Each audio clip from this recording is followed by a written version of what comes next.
In 2018, Mark Cuban and Greiner offered us $1 million for 5% of BottleKeeper on Shark Tank. We agreed to that on the show, but after months and months of due diligence, we decided to turn it down. Now, we went on to scale that company well into the tens of millions in revenue and sold it for 8 figures with 0 investors and just 4 employees. So how did this happen? In today's video, I'm going to explain it all. Why the deal fell apart, why we didn't need their money, and all the things that came with it at the end of the day, and how the show was still one of the best things that could possibly happen to a consumer brand like ours. Let's get into it. The Shark Tank story. They found us in 2015 because of our Facebook video ads, which tells you a little bit about how the business was already operating. We had been running Facebook since 2014, which took off in August that year. And by 2015, it was absolutely crushing. Enough that a national TV show casting producer saw us and they reached out. The first go round, I was actually in Iceland because that was a premise of the BottleKeeper theme, was to be able to travel and operate from anywhere in the world with access to internet. The challenge that year was they didn't know that I was traveling.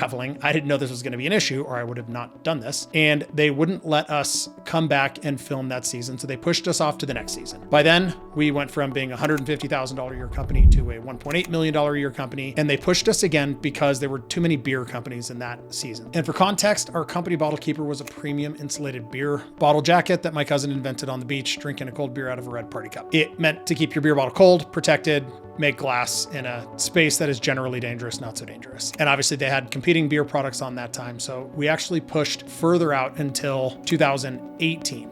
Now, it was in June of 2018 that we had done over $10 million in the trailing 12 months. So we were a dramatically different company. In reality, their production teams cut episodes all the time. They film more than they have space for. So we rebuilt our intro to feature Alex Rodriguez throwing a ball on camera. We knew that the show couldn't cut an episode where they had Alex Rodriguez, a Hall of Famer, in the promo reel throwing a baseball in their show. So that meant no matter what happened, they were going to make room for us, and our episode would definitely air, regardless of how the taping itself went. The pitch itself goes for about 55 minutes for us. In our case, 50 of those 55 minutes were them just beating us up on why we didn't need to be there. Since we were already doing over $10 million a year, we didn't have any investors, we were profitable. They just didn't really think that we needed to be there. In fact, Mark Cuban actually said, "You're either the worst business people in the world or you don't need us, so why are you here?" Either you guys are the world's worst business people or you don't need us, so why are you here? We then walked out with the deal on camera anyways, got him back in combination with Lori. It was $1 million for 5%.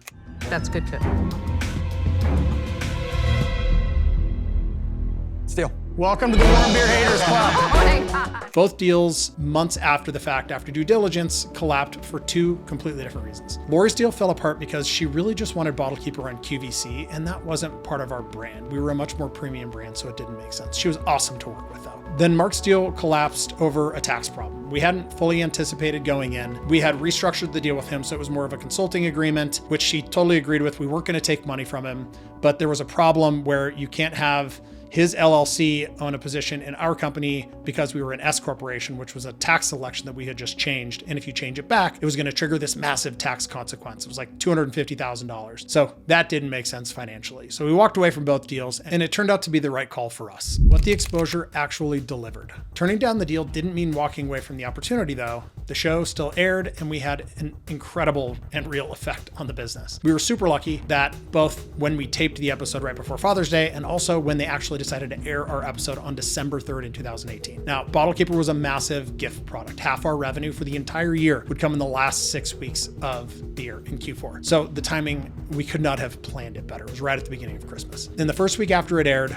we had over $1 million in directly attributable revenue to that episode. And the episode kept delivering long after the first week. Shark Tank re-airs on ABC about a month or 2 after the first episode, and then it moves to CNBC, and it just airs on there every 2 months forever. Even now, we don't even own the company anymore, and it's still airing on CNBC. So every single time it airs, they get a bump in traffic, and it costs nothing. So we got all that exposure without giving up any of the company and frankly taking on the liability of somebody else's money. The show turned out to be worth more to us than the marketing event and the investment ever could have been. And because we walked away from both deals, we kept 100% of the company all the way through through our acquisition. We ended up selling to Windpoint Partners, a private equity group, in March of 2021 with just 4 employees in an 8-figure transaction. Now, at that point, we had 42 patents, and the intellectual property was a huge part of driving that deal. In fact, in the first 3 or 4 meetings we had, the private equity firm, huge financial people, they didn't ask us about our revenue one time. They literally didn't care. All they were interested in was our patent portfolio and the value of the brand itself.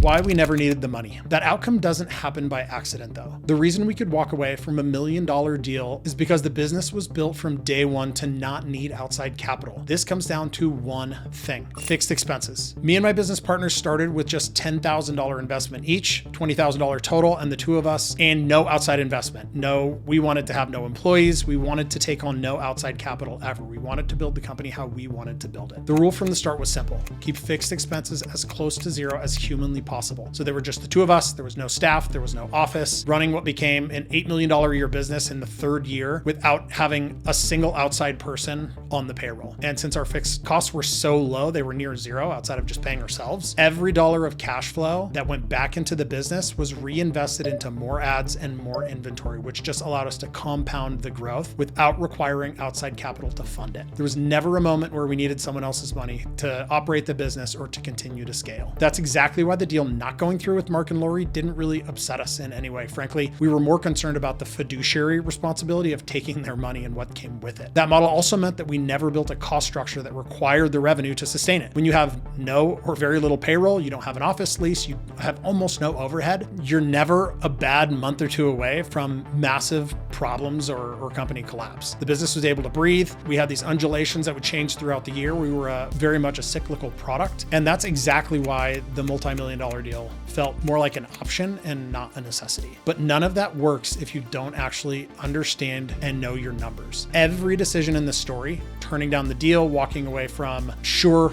revenue on QVC, saying no to investors for years, came from the same place. We always knew our numbers and how to operate that business profitably. And we didn't just know these numbers a little bit. This wasn't a guess. We weren't getting a P&L at the end of the quarter when our accountant sent it over to figure out whether something was working or not. We knew every single day, every single week, moment by moment, exactly what was going on financially. And when you get down to these tiniest little details on what your business needs to survive and grow, it massively changes everything. We knew what we needed to spend on ads. We knew exactly how it needed to perform in order to hit our profit goals. We knew the impact of price increases and discounts. And we also knew that a new hire or a lease, what it would do to the business before we ever started taking on those expenses. But for most brands, those decisions get made entirely on gut feel and emotion because we don't actually understand what the numbers are saying and what to do with them. That's the problem Pentane, the platform I built after selling BottleKeeper, is completely created to solve. After exiting BottleKeeper, I realized that the systems and math that we had built internally to run that business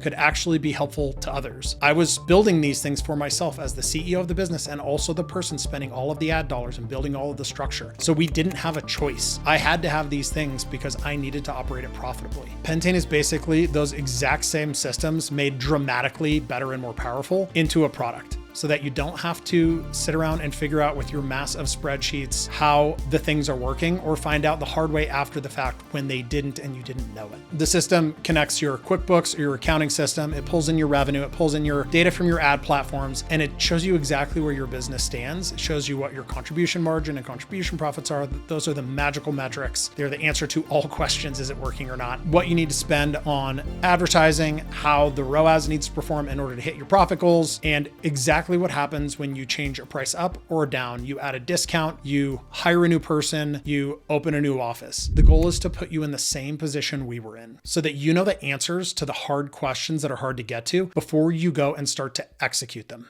So if you want to see what your numbers actually look like right now, your contribution profit, what you should be spending on ads, how your ROAS needs to perform as you move that ad budget around in order to hit your profit goals, I'll leave a link at the top of the description for Pentane. If you're an e-commerce brand doing meaningful revenue right now, but you're still not sure where all the money is actually going, Pentane will help you answer the question. And quite frankly, it'll just tell you what to do with it. It'll be the first link in the description. And if you want to learn the best Facebook ad strategy for e-com right now, then check out this video next.